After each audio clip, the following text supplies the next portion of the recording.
Welcome to all the students of Shri Siddh Vidyapeeth school. आज हम पढ़ेंगे कक्षा 7वीं का हिंदी का 7वां पाठ पापा खो गए का प्रश्न अभ्यास। तो पिछले क्लास में हम पढ़े थे ये पूरा नाटक जो कि पापा खो गए, जो बहुत ही मनोरंजक था, बहुत ही अच्छा लगा हम सबको। तो आज हम उसी पाठ का प्रश्न अभ्यास करेंगे। पहला प्रश्न, नाटक में आपको सबसे बुद्धिमान पात्र कौन लगा और क्यों? तो नाटक में सबसे बुद्धिमान पात्र हमें कौवा लगा, क्योंकि वह उड़ उड़कर सभी घटनाओं की जानकारी रखता है। अच्छे बुरे लोगों की उसे बहुत अच्छी पहचान भी है। उसी की सूझबूझ के कारण असामाजिक तत्वों यानी दुष्ट व्यक्ति के हाथों में जाने से बच्ची बच गई, क्योंकि उसी को सब कुछ पता था। तो दूसरा प्रश्न क्या है, पेड़ और खंबे की दोस्ती कैसे हुई? शुरुआत में पेड़ का जन्म समुद्र के किनारे हुआ था और वहीं वह अकेला बड़ा होता रहा। कुछ दिनों बाद वहाँ पे खंबा लगाया गया तो पेड़ ने उससे मित्रता करने की कोशिश की, लेकिन खंबा जो था वो अकड़ में पेड़ से नहीं बोलता था, घमंडी था।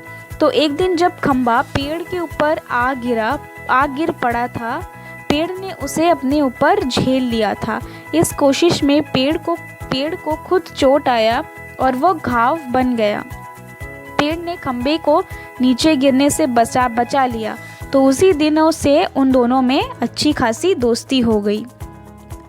तीसरा प्रश्न क्या है, लेटर बॉक्स को सभी लाल ताऊ कहकर क्यों पुकारते थे? लेटर बॉक्स का रंग पूरा लाल रंग से रंगा हुआ था, तो इसीलिए सब उसे लाल ताऊ कहकर पुकारते थे। चौथा प्रश्न, लाल ताऊ किस प्रकार बाकी पात्रों से भिन्न है? लाल ताऊ अन्य पात्रों से भिन्न है क्योंकि वह एक ऐसा पात्र है जो पढ़ा लिखा है।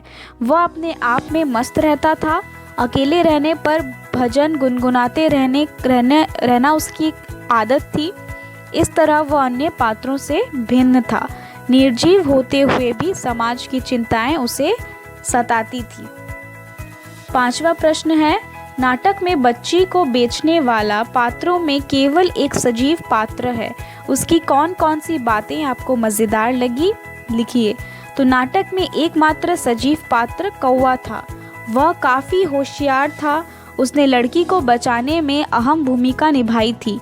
उसे सामाजिक घटनाओं का पूरा ज्ञान है और उसे समाज के अच्छे बुरे लोगों की भी अच्छी खासी पहचान है।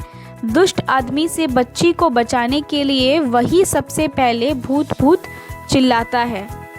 उसी की योजना अनुसार बालिका को उठाने वाला दुष्ट व्यक्ति भूत के डर से बालिका को छोड़कर वहां से भाग जाता है और उसी के परामर्श से बच्ची को सकुशल घर पहुंचाने के लिए पुलिस के आने का इंतज़ार करते हैं। जब ये सोचा जाता है कि अगर पुलिस नहीं आई तो क्या होगा, तो कौवा ही लेटर बॉक्स को बड़े बड़े अक्षरों में पापा खो गए लिखने व सबको यह कहने कि किसी को इस बच्ची के पापा मिले तो यहाँ आने की सलाह देता है। अतः बच्ची को बचाने में प्रयास में कौवा हम सबको सबसे मज़ेदार लगा। छठवां प्रश्न क्या है, क्या वजह थी कि सभी पात्र मिलकर भी लड़की को उसके घर नहीं पहुंचा पा रहे थे?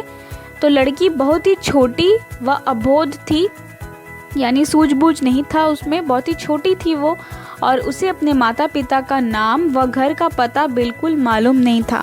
इसीलिए सभी पात्र मिलकर भी उस लड़की को यथाशीघ्र उसके घर नहीं पहुंचा पा रहे थे।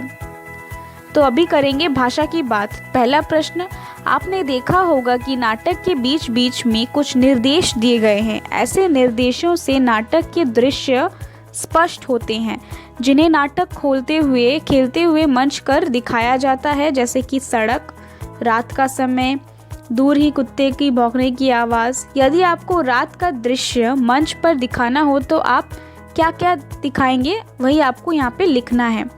तो हम क्या क्या दिखा सकते हैं रात का समय का जो एक दृश्य, कि अंधकार फैलाना यानी हल्की नीली रोशनी करना, आकाश में तारों और चांद का चमकना, झिंगुरों की आवाज़ और रहकर कुत्ते की भौंकने की आवाज़ भी उत्पन्न की जा सकती है रात के समय में। दूसरा प्रश्न क्या है? पाठ को पढ़ते हुए आपका ध्यान कई तरह के विराम चिन्हों की ओर गया होगा। तो इस नीचे दिए गए अंश में आपको विराम चिन्ह को हटा दिया गया है। आपको यहाँ पे पढ़ के हर एक जगह में विराम चिन्ह लगाना है। तो यहाँ पे लगाया गया है। आप ये खुद से भी कर सकते हैं, या फिर इनकी ये यहाँ पे दिए गए हैं, इसकी मदद भी आप लेके अपने कॉपी में ये कर सकते हैं। तीसरा प्रश्न है, आसपास के निर्जीव चीज़ों को ध्यान में रखकर कुछ संवाद लिखिए, जैसे कि चौक का ब्लैक बोर्ड के संवाद, कलम का कॉपी से संवाद, खिड़की का दरवाजे से संवाद। तो आसपास के ऐसे हर एक चीज़ को आपको ऐसे देखना है, इन चीज़ों को, और इनके बीचों बीच एक संवाद आपको लिखने हैं। जैसे कि चौक बोल रहा है कि यह जीवन भी कोई जीवन है। ब्लैक बोर्ड कहता है, क्या हुआ चौक भाई? चौक, मुझे तो तुम पर घिसना अच्छा लगता है, क्योंकि जब जब मुझे शिक्षक घिसने के लिए उठाता है मुझे लगता है कि मैं उनका हथियार हूँ। तो ये कौन बोल रहा है? चौक बोल रहा है। तो कई वैदिक शब्दों का निर्माण मुझ पर होता है। तो ब्लैक बोर्ड क्या बोल रहा है? अरे मेरा पेट दूसरी तरह का होता है, उसमें चमक नहीं होती। हम दोनों के बिना ही शिक्षक का काम नहीं चलता है। तो ये किनके बीच में संवाद है? चौक और ब्लैक बोर्ड के बीच में। कलम और कॉपी का संवाद हो सकता है कैसे? कलम बोल रहा है कि कॉपी, क्या मेरा तुम पर घिसे जाना तुम्हें अच्छा लगता है?